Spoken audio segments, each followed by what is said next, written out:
morning, world. How are you on this fabulous Wednesday? I'm like, what day? It's What day? Wednesday It's now. Wednesday. What day Yeah. is it?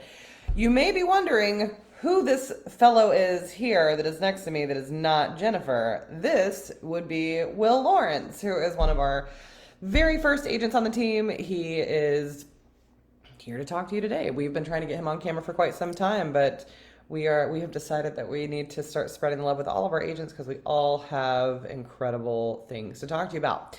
So, Will, tell me, what was the best thing that happened to you this week? Best thing that happened to me this week, probably getting 3 houses under contract. Oh, yeah, I'll do it. Yeah, so no, the first house, it was some clients of mine, and they bought a move-up property. Actually, you assisted me on this one. Technically, you have it under contract. But yeah, so you helped me with that one. The next house was a very sweet elderly couple, and we had a house that we just staged. Literally, we just staged it. Yeah, and the homeowner was so excited about how it turned out. She was so happy with our staging that she, like, the next day was photos, and she invited a bunch of her friends over and had like a mini open house that evening, and we got done like late at night. So that means like, then this is a 55 plus community. So that means these old ladies were over here having the party at like They're 9, not 10 o'clock old. at night. They are fabulous, and we called them the older lady gang because they all went in there and had this awesome little party, and that it ended up like at 10:04. I will never forget it. At 10:04 at night, we're sitting at a restaurant. I looked down at the phone, and all of our phones start ringing because we have a Google Voice number. And we looked down at the phones. I was like, "Who is calling us at 10 o'clock at night on a Google Voice number?" But it turns out it was one of the old lady gang. Sure enough, she said, "Don't list the house. Don't list the house. I want to buy it. Yeah. Don't list it." And I was like, "Well, you have to write an offer. You can't just take it off the market. So Yeah. show me the money." Yeah. No, just So kidding. sorry. But we did set up a showing. She was able to see it, and she said, "I want to buy it." And I was like, "Okay, great. How are you going to pay for it?" And she goes, "Oh, well, come on to my house. I actually live across the street." And she invited me in. They have a garden. She made me like a sandwich with like some fresh stuff out of her garden. And the moral of the story is they are very well financially qualified. They're and very well they financially can do whatever qualified. they want. Yes. So. When they sent me their proof of funds, they're paying cash. They have more than enough money to buy it. Yeah, so it's fun. That was a fun little treat. Yeah, for last so now week. we're under contract, and then we're gonna sell their house across the street. Maybe we'll Maybe. see. Like there's Yeah. okay, so perhaps we don't like to put things into the universe until they comes to fruition. So we'll see about that. But here, fingers crossed that they love our services, and maybe so. And then the third house was a cabin in the woods. Yeah. Nicole, if you want to talk about that one. So that's actually my favorite moment of this week is I've been looking for properties, just like random properties, and I've always been attracted to things that are really interesting properties. And so I'm laying in bed one night and I'm looking through the MLS because this is what I do under very specific criteria. I'm like, all right, detached garage, sitting on multiple acres, no HOA, blah blah blah. And all of a But sudden, you weren't looking for this house. This was an accident. well, no, I was looking for it, and that's how I found it. But I wasn't looking for this specifically. I'm always looking for homes because I'm in real estate, and I have specific criteria of things that I like. So I put in my criteria, detached garage, like everything I just said, and then poof, all of a sudden this house comes up. And I was like, what is this? It is the craziest looking little house. It is an A-frame that's sitting on 3.5 acres in Stafford County, right by the river. It has a 4-car detached garage and flowering fruit trees and this massive pool on the property. It's a registered nature preserve. It's in a registered nature preserve. I'm like, this is the coolest house. So I called some friends and we went to go check it out that day and fell in love with it immediately. And now I'm under contract for this really cool A-frame cabin in a certified nature preserve down in Stafford. So yeah, I'm excited to see. We've been having all the inspectors, and because it was built in the 70s, so it's a very old, it's an older home. The last time I did something like this, the house was built in the early 1900s, and the whole thing would have had to have been leveled because the cellar was damaged. But thankfully, there's no structural issues on this one. It is just cosmetics. So excited to see how that progresses over time. Anywho, so yeah. Learning moment. We got a lot of those for you today. Mm-hmm. Will, what do you got? So with the house that we're under contract with, it has an in-ground pool. Now, Nicole and I don't know anything about in-ground pools. Well, we didn't until, we had to do all these inspections for the house, but the pool is covered, and the seller is more than willing to let us do a pool inspection. We just are responsible for taking the cover off and putting it back on, which when you get there, it has these really tight springs, and you're like, how the heck do I get this off here? And we're like, this is impossible. We're going to have to pay someone to do this. Well, we have another friend of ours who takes care of his own pool. Happens to also live in the woods. Happens to also live in his own version of this house in the woods. It's beautiful. But we went over there, and Brad was nice enough to be like, oh, dude, no, it's easy as heck. Here. And this is a stick, like, I don't know, like, you can't even see my hand, but it's like this long, maybe. I don't know. But it's really easy. You just twist it, pop it off, twist it, pop it off, and you just go all the way around the pool. And they charge you like $400 or $500. They charge $400 to $500 to do this. Now, granted, it was a little bit of a pain to do, but it took less than 20 minutes to get the entire pool cover off. And then the only other thing they do is like shock it, drain the lines, and if you know how to do all that, then you're fine. We did not do that because we don't own the house yet, but if you just YouTube it or call a friend, it seems to be. Pools are way easier than I ever imagined. So it's going to be a great learning experience, but we're going to save a ton of money.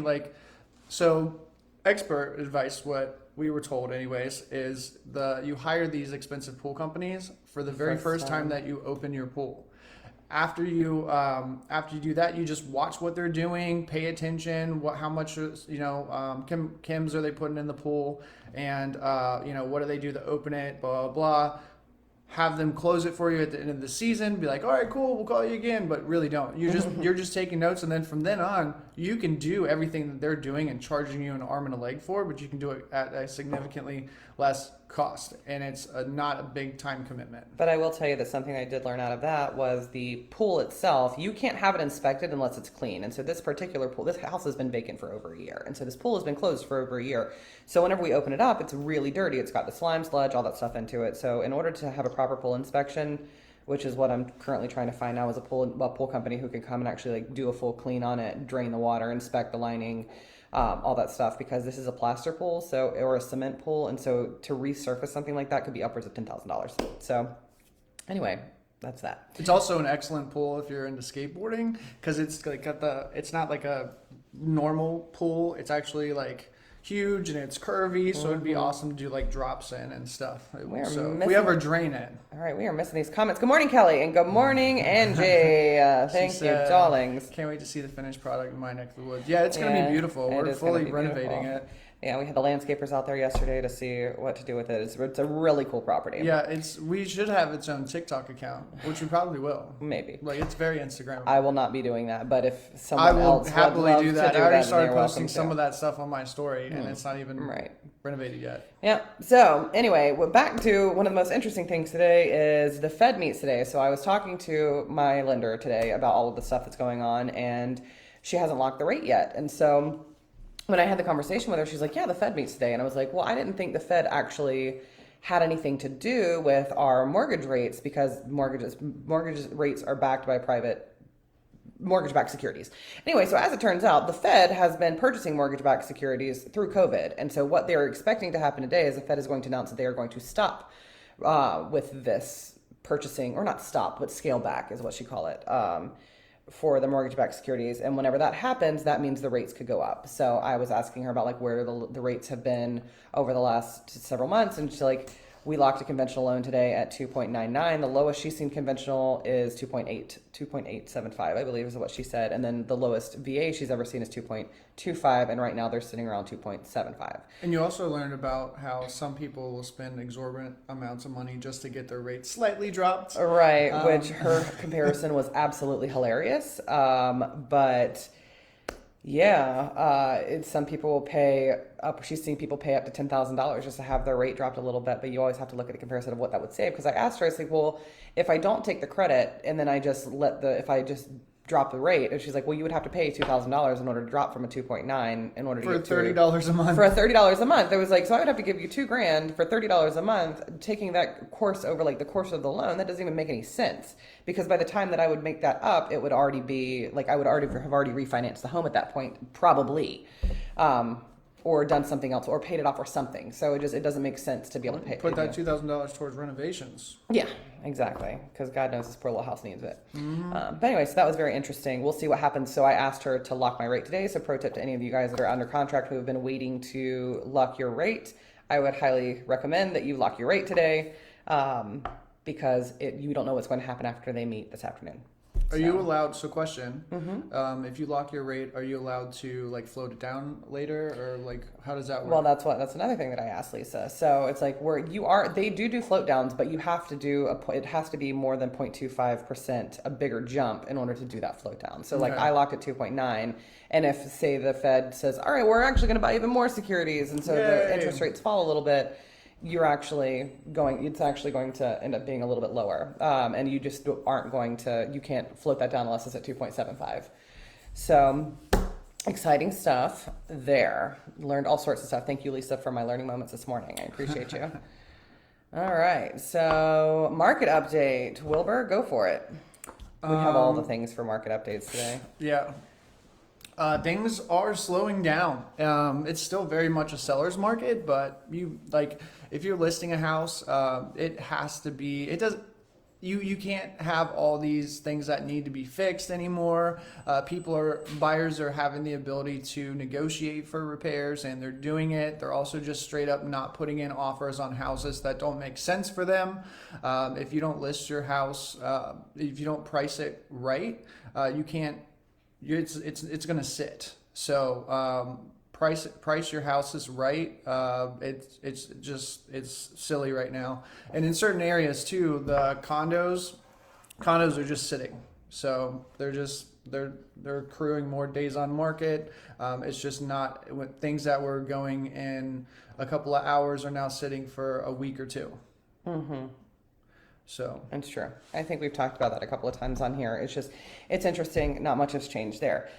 Now, a couple of new things that I have noticed over the weekend was so this kind of goes into my next client story, but I have these incredible clients that we've been looking at new construction over the last we've been looking at new construction over the last couple of years. We sold their home, their beautiful Dumfries townhome, and then because they wanted to capitalize on the equity, and then they were going to build and be in a rental for a little bit. Anyways, and so the first neighborhood that we saw, it was good, but it wasn't perfect. Well, then all of a sudden they found this perfect home, and we went out there. It's in Winchester, and so we drove an hour and a half from our area over to Winchester to go check out this home. And whenever we got there, their system was down. They weren't able to price anything out. Their new construction rep decided to tell us, oh, well, that's no big deal, because first they called and said, we're releasing these lots, and they're only releasing 4 at a time. So, and it was on a cul-de-sac, and so when this neighborhood was cutthroat, there was people sleeping in their cars. Yeah, there was somebody who actually slept in their car to be able to do this. Waiting outside. Yeah. So we get there, they're third in line, they secure a lot, third in line, and as we're sitting there, well, I'm sorry, our system is down and we can't price anything else. And what we're going to try to do is we're not going to let you go under contract today.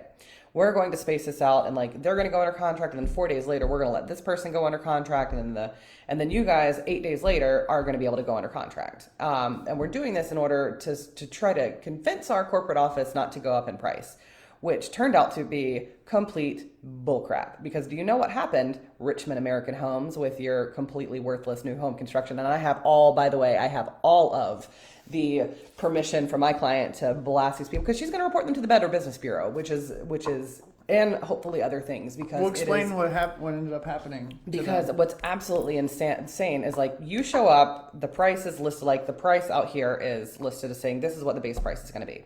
Awesome. So you go up and we have the appointment set. She has the money that she's ready to put down on the house. She wants to go under contract. Well, your system is down. Okay. And then we're oh, well, we're going to go ahead and try to space these out so we don't have to, so we can try to get corporate to not raise the prices. That's not what happened, because after the first person went under contract, the second person went under contract, and then all of a sudden, oh, we're going to go ahead and raise the base price, $10,000. And so we get a phone call she's the new construction rep calls and was oh, well, we're going to, I'm so sorry to tell you this, but we raised the base price $10,000. And she's this is complete crap, because we're told this was the base price. We were ready to sign the contract. You wouldn't let us because you wanted to space it out over this time. And so they were just like, oh well, sorry about your luck, but this is just how it's going to be because inside the contracts it says can raise prices at any time. So they weren't locked in, even though it was at the advice of their salesperson to not go under contract that day, and their system was down. None of that mattered. Well, honestly, what it sounds like is they spaced everything out. Purposely. And this was intentional on their part. And then when we got there to do pricing, they're like, "Oh, well, our system isn't working." And the guy was even laughing at us. Yeah, it was so weird. It was like one of those really weird, nervous laughs, where it's like he knows he's doing something messed up, and he just awkward, like nervously starts like, the system's down. I guess you guys have to come back. And we're like, "What's happening? Are we getting punked right now?" Yeah, it was very strange. And so we went back. Well, like everybody left, went home. 8 days later. Finally went under contract with this, and after we found out about the $10,000 extension, I asked for the manager's contact information because I was like, all right, well, you're still going to try to charge them $10,000 more, which, mind you, from the first time that they saw it a month ago is already $25,000 in their original price, because this base price has skyrocketed, and now it's even higher. From 1 month ago, the base price of this home is at $45,000. So the moral of the story is, should we go under contract for it? And I'm like, can I please I was like, I'm going to go full Karen on these people. Like, I don't understand how this is possible. I've done new construction. I've been in real estate for 6 years. I've done a lot of new construction. I have never, ever met a company that does not stand by their word whenever somebody comes and they want to do that, whenever they want to price something out. I called my friends who are in new construction, like, no, this is absurd. I've never heard of this happening before. You stand by your product. It's They also had zero accountability and zero remorse for absolutely anything. So they're just like, well, we sorry, it's out of our hands. It's corporate. Right. So, well, I called corporate. Yeah. The corporate never called me back. And so I called corporate twice and left messages with his supervisor, the head of sales. And so then my client, Lael, she called, and they finally called her back because she is a client, and they were basically like, oh, well, so sorry, in the contract it says this, so either you take it or you don't. Well, thankfully, you have a 3-day right of rescission for any contract that you go on. So whenever we started talking about this, I was like, look, guys, this is such a horrible experience for you. I don't understand what is actually happening, how this happened. If you can imagine, this is a 6 to 8 month build out process. If this is happening to you in the beginning, this is something that is going to continue to happen throughout the life of the contract. So let's look at other options. So sure enough, one level living is super popular. Stop it, please. One level living is, he's doing this thing on the table, and it's, anyway. So, where was I at? Squirrel. It's bad whenever you have ADD and your brain starts to fire on different things. Where was I at my story? I don't know. Cool. I don't remember now. The moral of the story is I found a one-level living home that was built by one of my favorite builders in the area, which is Atlantic. And Atlantic is a semi-custom luxury builder, and they are building in Fawn Lake right now. So I was like, hey, base price is lower. The neighborhood is phenomenal. If you guys have never been down there, Fawn Lake is absolutely beautiful. Massive trees. It's on a beautiful lake down in Spotsylvania County. It's just gorgeous. So anyway, they went down there that weekend, fell in love with the floor plan. We were 2 days into the contract that they had over here, decided, you know what, we're not going to go forward with this. So they avoided the contract, and then they went under contract with a much more pleasant experience. In fact, the new construction rep down there, she's wonderful. The system was working. They had a private appointment. They got to do all of their pricing that day. And it's exactly the process how it should have been whenever you sit down and explain, because every builder has a different contract. So that new construction rep, in order to make the client comfortable, is like you sit down and you go through this contract line by line, and you're pricing out all of your structural options and all of these things. So Atlantic came through. They did a beautiful job with that, and yeah, we're moving forward. So they're under contract, and the build time on that is between 6 and 8 months. Now, what I did learn from all of this from a realtor standpoint is new construction, they used to offer a nice co-op commission on the base price. So it was in between 2.5% to 3% for the base price of these homes. New construction, they're like, no, we don't care now. So Ryan Homes, for the most part, has gotten rid of their cooperating commission. And then Atlantic has significantly dropped to a point, as a 1.5%. So, because they know people are just going to come to them because the housing shortage is so low. So anyway, realtors out there, just take mine, Richmond American, completely shoddy business out in Winchester. I will never support them after the experience that we have, especially with their lack of support in Winchester, or in that Winchester location. And yeah, I will tell everybody my experience with them. So just be very mindful with who you're building with, because they can either make or break an entire experience.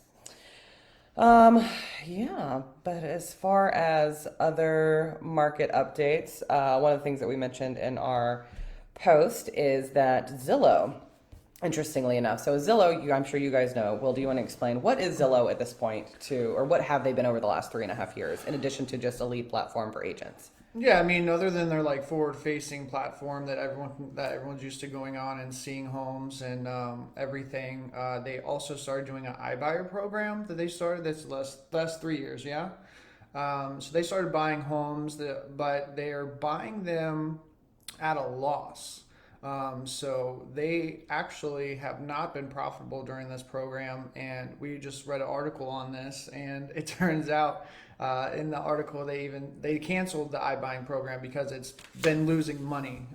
They've essentially been just losing money and breaking even because of their forward-facing platform. Well, they haven't. They didn't break even. So they're actually they showed a loss for the last quarter of over $300 million. But what I found to be most interesting about this is that the home segment alone, Zillow went from being basically the Google of real estate, right? So all of our MLS systems fed into this, so the consumer would be able to look at all of the homes. All of you guys are addicted to Zillow the same way that I'm addicted to the MLS. It's just like you are addicted to Zillow because that's your platform. Zillow in the last 3.5 years has launched an iBuying program in different markets, and so what that means is that they were going in, offering you cash for your house, and then turning around and selling it. So it was basically they're getting Zillow into the flipping game, and it failed miserably. So yesterday, the CEO announced that they were going to be scaling back out of the iBuying program, and ultimately going to end up laying off 25% of their staff, which is wild. And they have lost the home segment. So that's their real estate game, the flipping, the iBuying, all of that. They've actually lost $422 million in revenue between July and September. And the most interesting part about that is it just goes to show that you can't predict the market. So in the last 3.5 years, they've gone through, just like all of us have gone through, a pandemic, a housing shortage, major imbalances between buyers and sellers, or the homes available versus the buyers in the market, which caused the inflation that we all saw, the 15%, the 15 to 18%, depending on market, inflation that we've seen over the last several months. That they just couldn't keep up. It's like you go in there one day and you buy it for, $700,000, and then all of a sudden it's like, no, well, you actually have to list it for $675 or whatever, because they were looking at an algorithm. They were doing everything based on the computer telling them what they can do. And this just goes to show, just like shout out to Harrison, he put an article he put his thoughts about this morning on his Facebook page, that squirrel. I thought, you know what, guys, I really need to take my medicine this morning because my brain is not functioning appropriately. But if you're friends with Harrison, go look at his page, because it was a very interesting comment that I will remember momentarily, I am sure. Well, I think the important thing, so even the CEO himself was quoted in this article saying that it was much more challenging than they anticipated to be able to predict future home values. Right. So they realized that, oh my gosh, this is actually a science. Like, this is the professional needs to be able to, be able to somewhat predict the market. That's much harder. What Harrison said. He was talking about, he's like, this just goes to prove that there are micro pockets within real estate, and the only person, you need somebody boots on the ground who is super familiar with that area in order to actually tell you what that house is going to be worth. Not an algorithm. Not an algorithm. And I will tell you another quick story about that. So there's a couple of these iBuyer programs out there. There was Zillow, there was Open Doors, the largest. In fact, it just opened in our market this month. But Zillow's a big one. Redfin had its own iBuying program. God, even Keller Williams has his own iBuying program. Well, there's another one called Orchard, and there's a individual in our community who she went down to North Carolina, purchased a home that was being listed by Orchard, then Orchard offered to buy her home. Whenever we found out how much Orchard offered to buy her home for, I was insanity. It was insanity. I was like, you are going to lose, like, not you, like, she made out like a bandit, but Orchard, on the other hand, is about to lose their ass with this deal. Well, they bought it. She bought her house in 2018, I think, 2017. And they bought it for about $200,000 more than what she originally paid for. And yes, home prices have gone up, but they're probably overpaying by what, at least $100,000 for this house. This specific house. If it is true what they paid her for this house, overpaid by about $100,000. And so there's no way that they're going to be able to recoup that on the back. And I'm like, you guys are just driving yourselves out of business right now, which is fine. It's like, it gives us hope that the traditional real estate agent is still going to continue to be valuable for our buyers and our sellers, because we are here and we know what's going on. We know about, because an algorithm is not going to tell you that there's a major development that's happening over here and it's going to affect your value. And it's like you're actually going to be able to get higher. And in this case, it happened to be good for the consumer that she went with an iBuying program, but this is not always the case, because it's based on a computer. It's not based on somebody who has intimate knowledge of your location. So for Zillow to be going at, like, this iBuyer section of Zillow to be going out of business is a very interesting time. So good morning, Q. Good morning, Aretha. I had this video that it was blown up and then it was going smaller, so I was like, I missed all these comments. So great to thank you guys for joining this morning. Anywho, yeah, bottom line, no one can predict pricing over the next couple of years. And yeah, tell us about Will mentioned earlier that he had these really cute clients. They're repeat clients. That they're buying their big, beautiful house right now, and they had some very interesting home inspection finds. Yeah. So the backyard slopes, and it almost has like a creek, but there's now the rocks were actually put there to, like, force the water to go into this drainage system. The drainage system goes out to the sewer, and for whatever reason it's clogged. All this is ponding. So now my client, like, and we did the home inspection after a heavy rain, which that's the best time to ever do a home inspection, because you can see where any water is getting into the house and everything else. And we were able to see that this pond that was created, that wasn't there when we originally saw the house. When we originally saw the house, I'm pretty sure it was like a dry day, and everything looked fine. They're like, oh, there's no pooling issues here, but it's very interesting to see a giant pond in the backyard. But then the way that everything slopes towards the house, there's just water, like, coming in different areas. So we're negotiating that right now to try to get something fixed outside. The more interesting thing that we found in the home inspection was it had this big, beautiful white tub. It was like a fully renovated bathroom, glass shower. Everything in there was new, little more like modern look. And when we did the home inspection, the tub, so the home inspector doesn't usually try to move tubs because they're tubs, but this was like a freestanding giant tub. And when he went to look out the window just to look more, he bumped into it, and the entire tub slid. Like, it just, like, and I'm not talking a little bit, like, this was a very lightweight tub. You would almost think it was like a kid's toy, how light this thing was.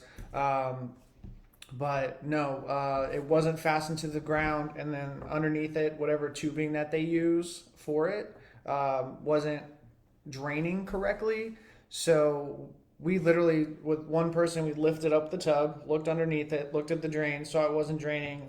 We're curious, went down to the kitchen, and in a corner of the kitchen, it had like a ridiculously high moisture reading because the home inspector hit it with the moisture gun.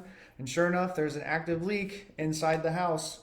But no, it's home inspections. People are allowing us to get them again. The interesting part, these sellers actually insisted, because we heard they were going to have multiple offers, so strategically we were going to do option to void only, and then the homeowners actually insisted that we do for option to negotiate repairs, so we did. And yeah, there's a lot of repairs needed. Yeah. Because their response was, we would much rather, if something is wrong with the house, we would much rather have the opportunity to fix it or offer a credit than have you void and walk away. Which just goes to, like, that was the first time that had happened to me, but I'm like, it just goes to show that you can't predict what's going to happen and what people's motivations are. So yeah, that was great. It's a beautiful house, though. It's and the best backyard I've seen in quite some time, other than my nature preserve. Anywho. we're going to run. You guys are incredible. Thank you for joining us today. And remember to give us a call for all of your buy and selling needs, and renting for that matter. We also do rentals. We also do rentals too. So love your faces. We will see you all next week. Bye. Bye.